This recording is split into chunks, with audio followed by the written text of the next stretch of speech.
UGCच्या समर्थनात नागपुरात मोर्चा काढण्यात आलेला आहे आणि तो आता या ठिकाणी जो आहे ते संविधान चौकामध्ये पोहोचलेला आहे। मोठ्या प्रमाणात विद्यार्थी आणि वेगवेगळ्या संघटनांचे कार्यकर्ते जे आहे यामध्ये सहभागी झाल्याचं चित्र आपल्याला पाहायला मिळते। या ठिकाणी सिग्नेचर कॅम्पेन सुद्धा घेण्यात आलेला आहे आणि या ठिकाणी जर आपण बघितलं तर सिग्नेचर कॅम्पेन केलं जात आहे।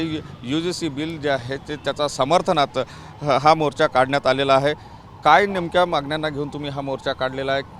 सिग्नेचर कॅम्पेन सुद्धा या ठिकाणी तुम्ही केलेला आहे। जे भारत सरकारने जे बिल आणलेला होता 13 जानेवारीला, त्याच अनुषंगाने आम्ही हे आंदोलन करत आहोत की जे बिल त्यांनी आणलेलं आहे ते समाजामध्ये किंवा विश्वविद्यालयामध्ये जेव्हा एक पायभारणी जेव्हा एक छात्र त्या विश्वविद्यालयामध्ये जातो तर त्याच्याकडे जातीभेद त्याच्याकडे होऊ नये। OBC SC ST विद्यार्थ्यांना एक हक अधिकार मिळो, त्यांच्याकडे जे पण काही केस येतात त्याचा रिझॉल्युशन लवकर हो आणि जे ड्रॉपआउट रेट भारतामध्ये चाललेलं आहे, जे पार्लमेंटरी कमिटीमध्ये पण आपण 10 वेळा बघतो की OBC SC ST due to त्यांच्याकडे जातीवाद होते त्यांच्यावर तर ते ड्रॉपआउट करत आहेत। रोहित वेमुला, पायल तडवीसारखे, दर्शन सोलंकीसारखे इतके लोक ज्यांनी आत्महत्या केली कॉलेजेसमध्ये, तर ते कुठे ना कुठे थांबायला पाहिजे। म्हणून आम्ही हे आज एक पायदळ यात्रा जय भीम चौक इंदोरापासून तर आज संविधान चौकापर्यंत केली आणि पोस्टकार्ड आंदोलन, सिग्नेचर आंदोलन आणि डेप्युटेशनसुद्धा आम्ही माननीय प्रधानमंत्री कार्यालयाला विभागीय आयुक्तमार्फत देण्यात आलेलं आहे आज। नक्कीच अशा प्रकारे जर आपण बघितलं तर हातामध्ये ते बॅनर घेऊन हे विद्यार्थी जे आहे ते प्रोटेस्ट करताना पाहायला मिळते आहे आणि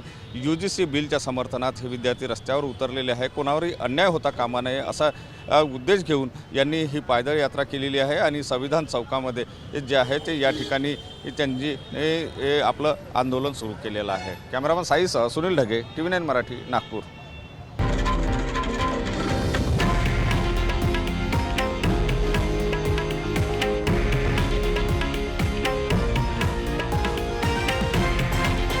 हे आहे देशातील नंबर 1 न्यूज नेटवर्क आणि आपण पाहत आहात TV9 मराठी, एकमेव।